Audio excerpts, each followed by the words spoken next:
চিত্রে এবিসি সমকোণী ত্রিভুজের এসিবি কোণের মান 15 ডিগ্রি এবং এসি বাহুর দৈর্ঘ্য 100 সেন্টিমিটার।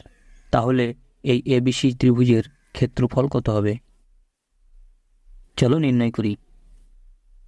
প্রশ্নটা সমাধানের জন্য এই এবিসি ত্রিভুজের সমান করে নিচে আরেকটি ত্রিভুজ অঙ্কন করে নেব।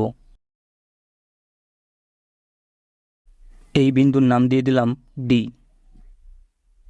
তাহলে এই কোণটার মান হবে 15 ডিগ্রি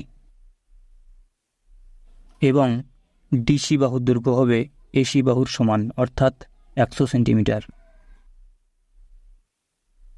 সুতরাং ত্রিভুজ এডিসি এর এসিডি কোণের মান হবে 15 ডিগ্রি যুক্ত 15 ডিগ্রি সমান 30 ডিগ্রি।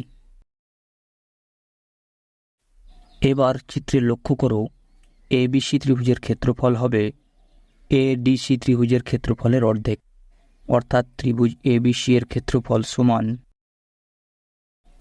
1/2 গুণিত ত্রিভুজ এডিসি এর ক্ষেত্রফল সমান 1/2 গুণিত ত্রিভুজ এডিসি এর ক্ষেত্রফল হবে 1/2 গুণিত এসি গণিত সিডি